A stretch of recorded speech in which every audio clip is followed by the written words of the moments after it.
Alright, let's go. Wala pang intro, let's go agad. So ayun guys, punta tayo ng Vigan City. So shortcut ay ano ba yan? Short ride lang tayo guys, kasi may kukunin lang tayo. So yun. So ilang weeks na naman bago tayo ulit lumabas kasama ang ating big bike na CF Moto. So nag-release ulit si CF Moto guys ng bagong sasakyan, yung CF Moto 1000 ata yun eh. Naka V4S na siya na engine with 90 degree ata. Yun, ito siya.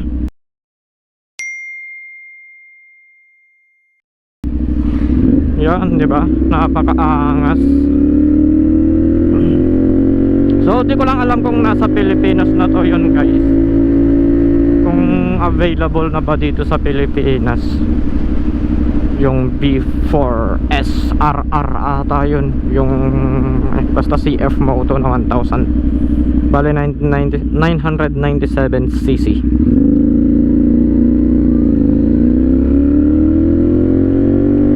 Abangan natin yung specs nya guys, kung gaano kaganda. I think maganda naman yun eh. Maganda naman lahat ng labas ni CF Moto, simula sa NK na naked, tapos sports bike na SRS, tapos yun yung 675R na CF Moto.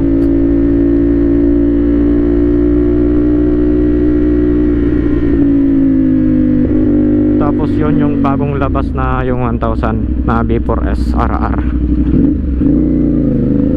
na V-twin engine ata yun eh. Hindi ko lang sure. Nakita ko lang kasi kanina dito sa Facebook. So napakaganda ng design nya guys. Mayroon na siyang winglet sa harap. Tapos yung acrophobic exhaust nya, bale dalawa, pinatong lang sa taas tsaka sa baba. Kikita nyo dyan sa picture guys, sobrang angas. So inline 4 na rin siguro yun guys, diba? Kasi 1000cc na eh. Tapos sports bike siya. Di ko alam kung maglalabas sila ng naked bike na ganun. Kasi sobrang ganda nung nakita ko kanina eh. Pang top of the line.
Guys, malapit na yung Ilocos Sur Invitational Ride dito sa may Vigan City. So naghahanap pa rin tayo ng kasama guys. So intended for 400cc up lang yun. So intended for 400cc up lang yun guys. So hoping may makakasama tayo, or may magyayaya na pupunta tayo, para naman hindi tayo na-OP dun pag pumunta tayo. Pero pag wala tayong kasama, dito lang tayo pumunta, nakakahiya eh. Daming tao dun, mga naka big bike. So November 14 yan guys, dun sa may Vigan City. So yun, baka may mga naka big bike dito na nanonood sa ating vlog. So paki-comment naman guys, para may kasama tayo na pupunta. So lalong lalo na yung mga naka CF Moto or any na motor dyan, basta may kasama lang tayo. Try na lang natin experience yung Ilocos Sur Invitational